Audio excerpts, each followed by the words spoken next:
کہ تمام وکلاء جو یہاں موجود ہیں اور اس وقت ایک بڑے فریضے کی ادائیگی میں پرجوش انداز سے اسلام آباد میں یہاں آئے ہیں، دور دراز علاقوں سے بھی آئے ہیں اور قریب تر علاقوں سے بھی آئے ہیں، اور یہ پہلی آپ کی ڈیمونسٹریشن ہے اور بہت قابل تحسین ہے، اور اس پہ میں تو آپ کو مبارکباد دیتا ہوں کہ آپ نے اتنا اچھا یہ پروگرام یہاں کیا ہے، ایک مظاہرہ کیا ہے۔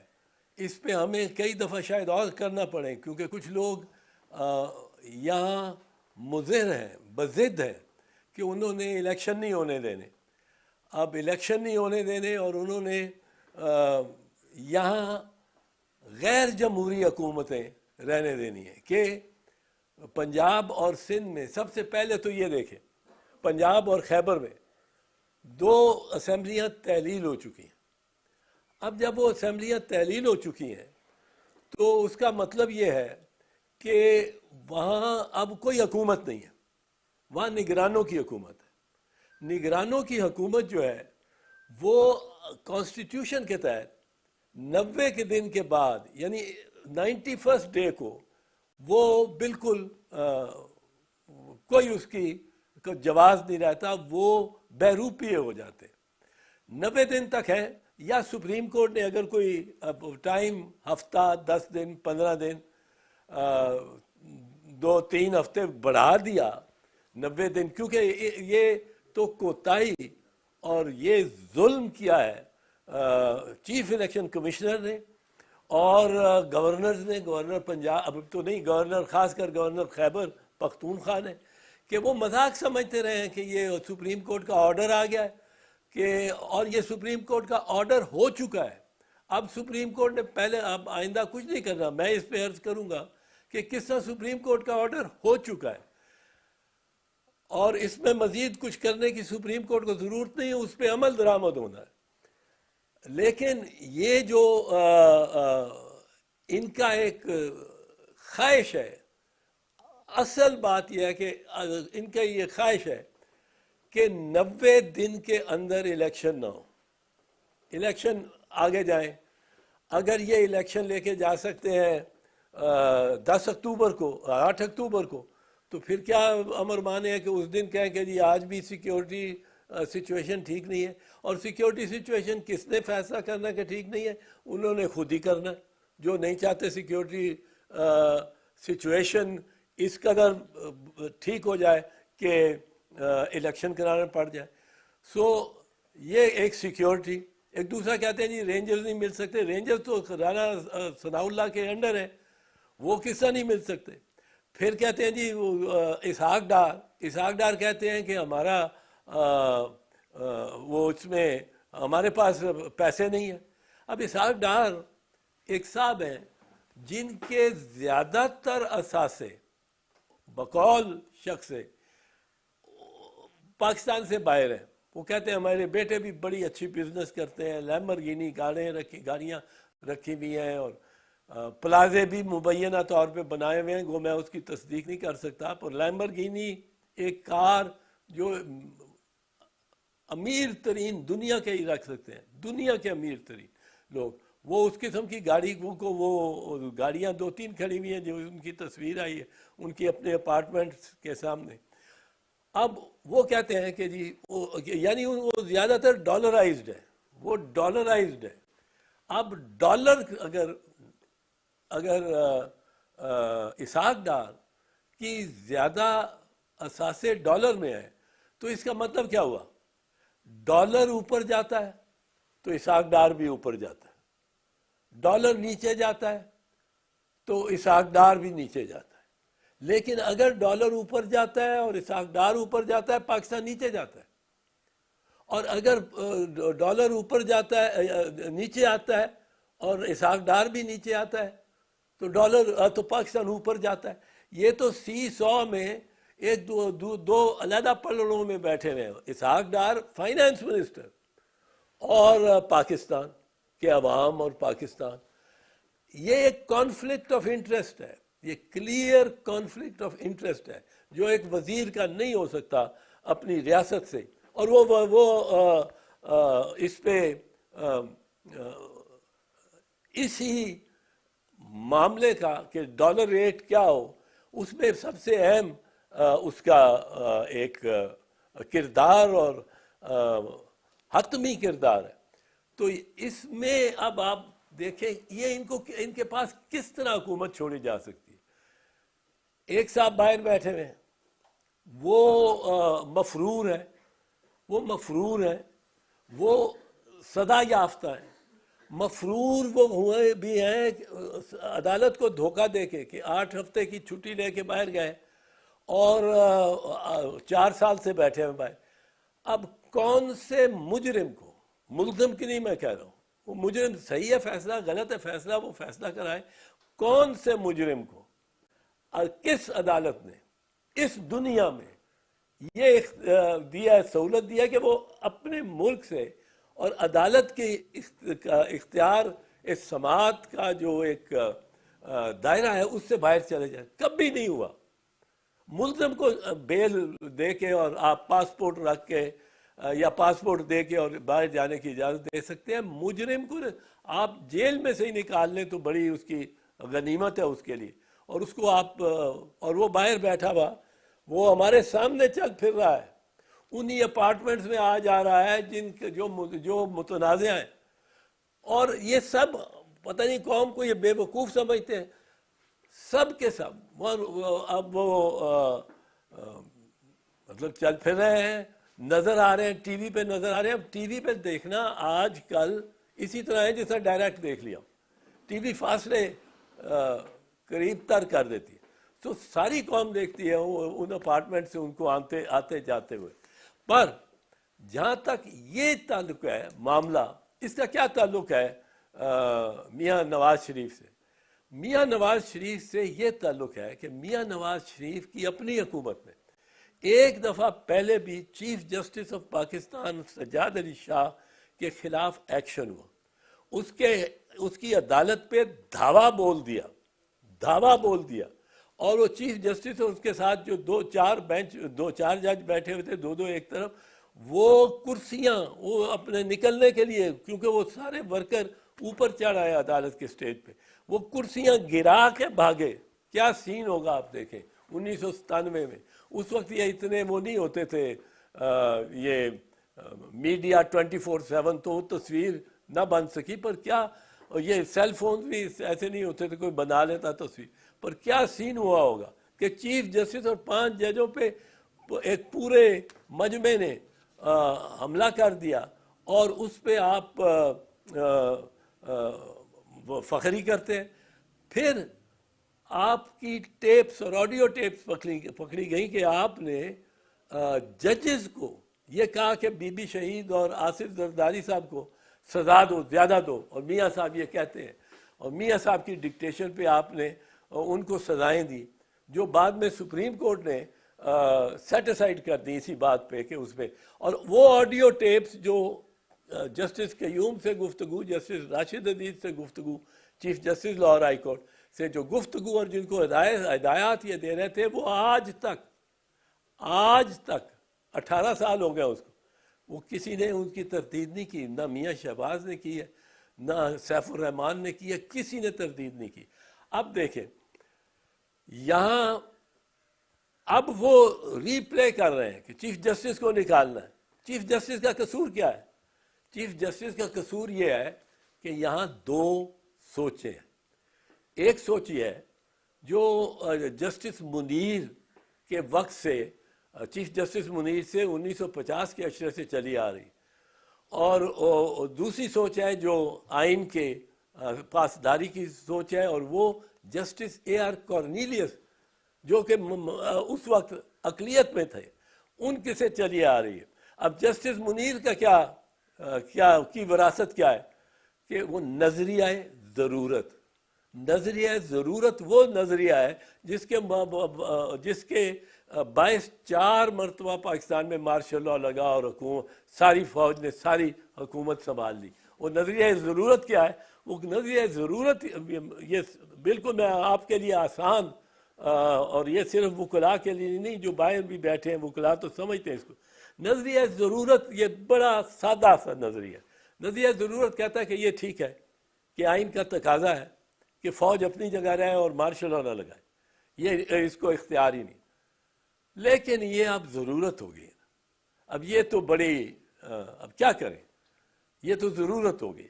تو نظریہ ضرورت آئین سے گریز، آئین سے فرار، آئین سے تصادم کا نظریہ ہے. اور آج جو یہ کہہ رہے ہیں کہ 90 دن، ویسے تو 90 دن ہونا چاہیے جی، 90 دن ہونا چاہیے، پر اگر ہم اکتوبر میں بھی کر لیں تو اس میں کیا فرق پڑتا ہے. یہ ایک طرف ہے. اور Umar Ata Bandial chief justice of Pakistan وہ ڈٹ کے کھڑا ہوا ہے، اس کے ساتھی کھڑے ہوئے ہیں کہ جی ہم نے یہ آئین کا تقاضا پورا کرانا ہے کہ 90 دن کے اندر الیکشن ہو. آپ یہ دیکھیں 90 دن کے اگر الیکشن نہیں ہوتے، یہ بھی سوچ رہے فرض کیجئے نہیں ہوتے، یا اس پیریڈ میں جو سپریم کورٹ نے اس کو اجازت دی ہو 90 دن کے آگے، 90 دن کی بجائے سپریم کورٹ 110 دن رکھ دیتا ہے. انہوں نے اتنا وقت ضائع کیا کہ شاید 120 دن دینے پڑے. پر اب جب تک سپریم کورٹ یہ نہیں دیتا، اب 90 دن کا معاملہ یہ ہے کہ آئین کہتا ہے not later than 90 days before the poll، یعنی not later than ڈسولوشن سے لے کے وہ جو الیکشن اور پول ہے وہ not later than 90 days.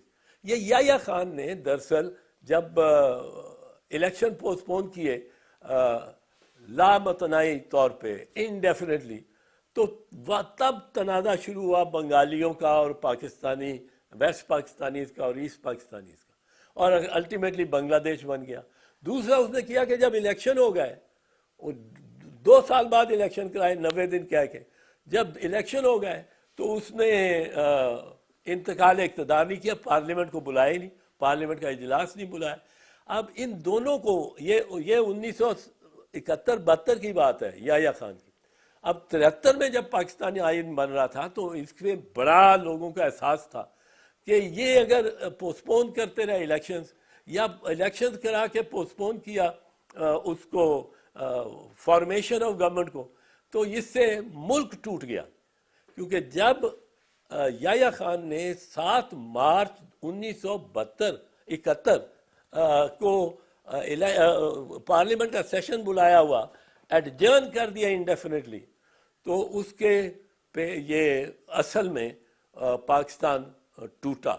اور بنگالیوں نے، شیخ مجیب نے، انہوں نے کہا کہ جی یہ تو ہمارا گزارا نہیں. شیخ مجیب کو گرفتار کر کے ادھر لے آئے ویسٹ پاکستان، اور ادھر بغاوت ہو گئی، ایسٹ پاکستان رائفلز نکل گئی، ڈیزرٹ کر گئی، مکتی باہنی نے بڑا وار کرنے شروع کر دیے. الٹیمیٹلی کیا ہوا کہ سکوت ڈھاکہ ہوا. اب اس سے بچنے کے لیے آئین ایک کہتا ہے کہ 90 دن نہیں، وہ کہتا ہے not later than 90 days، not later than.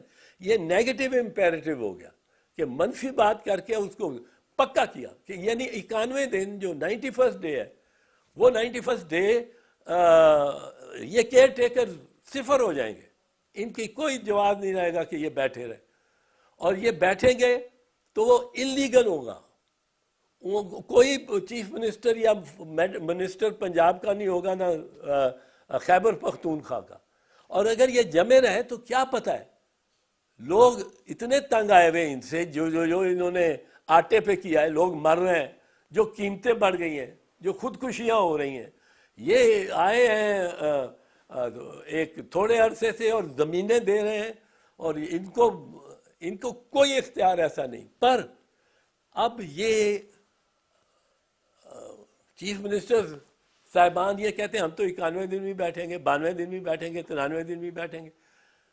آئین نے اتنا سخت یہ رکھا ہے پیمانہ کہ جب پارلیمنٹ ہو جاتی ہے، الیکشن ہو جاتے ہیں، اس کے بعد اسمبلی نے کتنی دیر میں پارلیمنٹ نے ملنا ہے. وہ یہ آئین کہتا ہے پارلیمنٹ میں کہ